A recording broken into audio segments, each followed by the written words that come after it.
Good morning, student. I hope you all are doing great during your lockdown.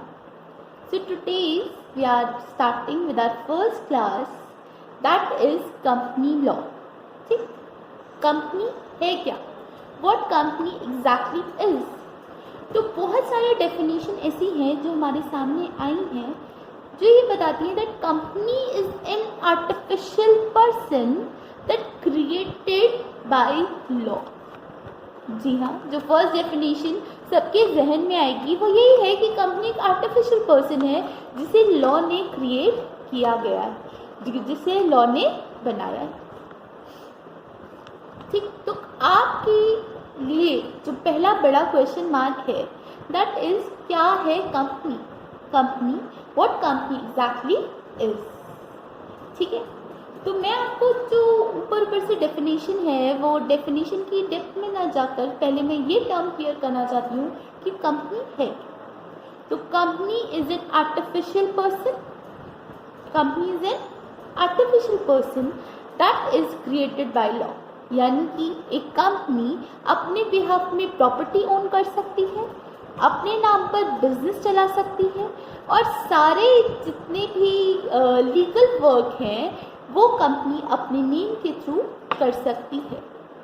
ठीक, ये है privilege company होने का. पहले भी ये सारे सब चीज़ें थी पार्टनरशिप एक्ट के तौर पर, प्रोप्राइटरशिप एक्ट के तौर पर वहाँ लिमिटेड थी. पार्टनरशिप एक्ट के साथ क्या सारी चीज़ें जो डिस्क्रिपेंसी लगी थी वो क्या थी, लिमिटेड होना. उनके पास जो राइट्स थे, लीगल ऑब्लिगेशंस थी, उन पर बहुत ज़्यादा इम्पोज थी. उन सब चीज़ों को कवर अप करने के लिए कंपनीज एक्ट इंट्रोड्यूस किया गया.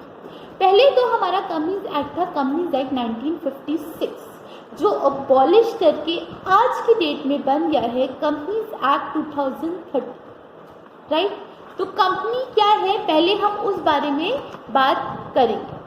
The word is company is derived from a Latin word. आपका जो कंपनी वर्ड है वो कहाँ से ड्राइव हुआ है, एक लैटिन वर्ड से ड्राइव हुआ है दैट इज कंपनी, यानी कि कम विद और टुगेदर. COM मीन्स विद और टुगेदर. एंड पनीज जो उसको आप ब्रेक करेंगे ना, कंपनीज आएगा ना, तो कम का मतलब तो आप समझ गए, विद और टुगेदर. और पनीज PANIS मीन्स होता है bread.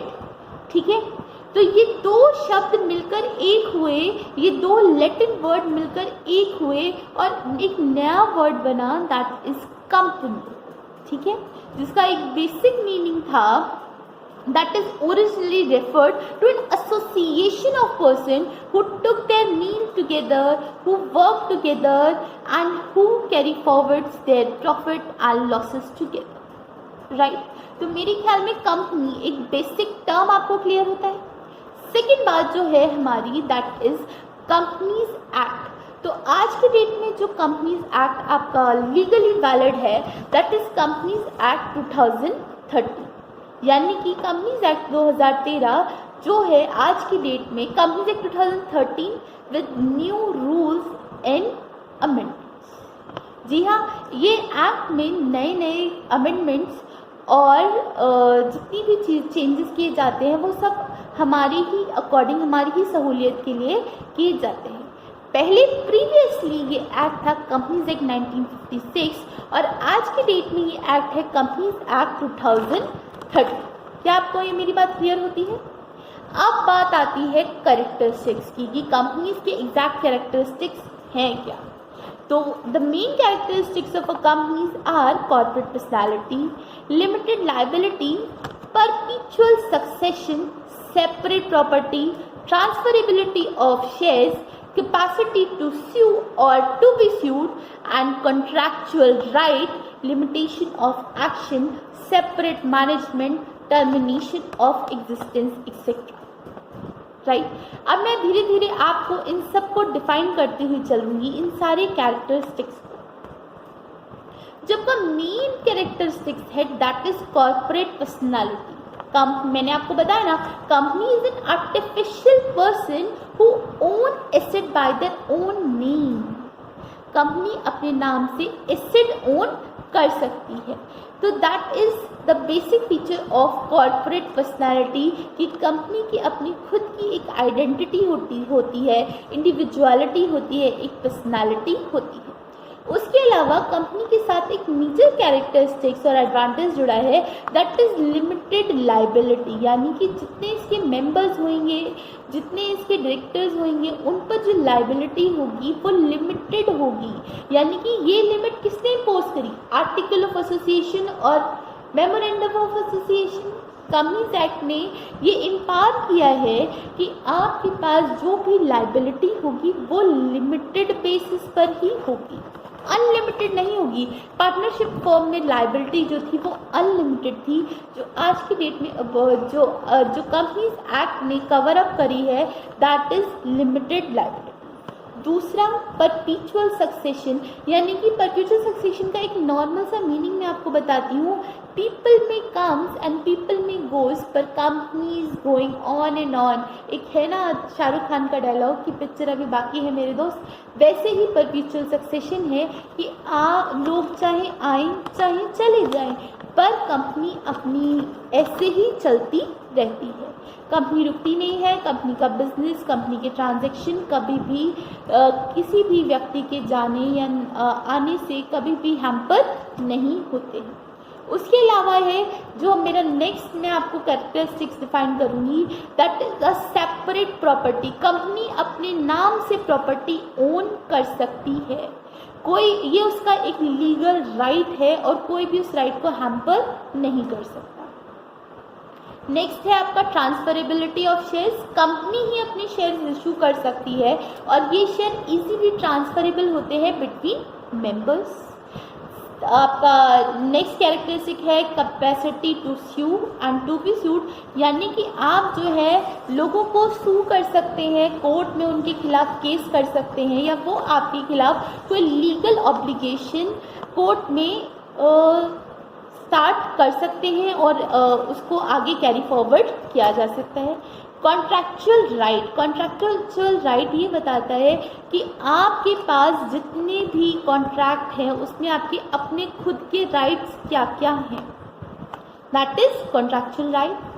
Last but not the least, that is limitation of action and separate management. यहाँ पर आपके जितने भी एक्शन हैं उन पर क्या लिमिट इम्पोज करी गई है, कितने हद तक आप कोई लीगल कॉन्ट्रैक्ट आप ले सकते हैं, उसमें वर्क कर सकते हैं, that is limitation of action.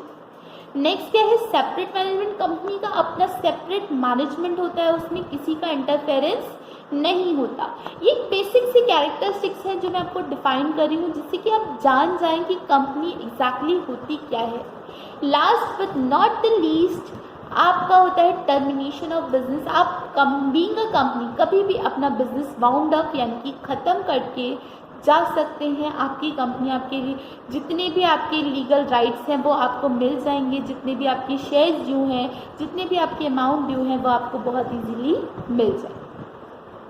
तो ये तो बात हुई आपकी कंपनीज एक्ट की, कंपनी की, जो आपको मेरे ख्याल में बहुत अच्छे से समझ में आता है कि कंपनी हमारी है क्या। तो फर्स्ट ऑफ ऑल मैं थोड़ा सा रिवीजन करवाती हुई चलूँगी। Company is an artificial person that created by law, first बात। सेकेंड बात, आपका जो कंपनीज एक्ट है दैट इज 2013।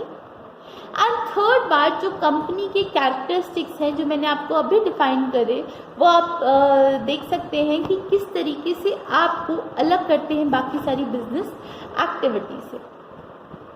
ठीक है, तो हमारा जो सेकंड बात है, द कंपनी दो a legal person is not a citizen under the citizen act 1955 of the constitution of India. ठीक है, कंपनी जो है हमारी एक सिटीजन नहीं है, यानी कि मैं और आप इंडियन सिटीजन हैं, पर कंपनी की सिटीजनशिप जो है वो उसके इनकॉर्पोरेशन पर डिसाइडेड होती है। फॉर एग्जाम्पल, अगर कोई कंपनी इंडिया में बनी है तो उसकी सिटीजनशिप कहाँ की होगी? इंडिया की। पर यही कंपनी अगर किसी अब्रॉड में बनी है, यानी कि बाहर किसी विदेश में बनी है, तो उसकी जो सिटीजनशिप होगी वो इंडिया की नहीं होगी, वो फॉरेन सिटीजनशिप होगी। ठीक है, मैं ये आपको लाइन दोबारा से डिफाइन करती हूँ। द कंपनी दो legal person is not a citizen under the citizenship act 1955 और द कॉन्स्टिट्यूशन ऑफ इंडिया। कि कंपनी एक सिटीजन तो नहीं है, though it is established under the jurisdictional decision, they under a jurisdiction that a company cannot be a citizen, yet it has a nationality, domicile and resident as per the Companies Act 2013।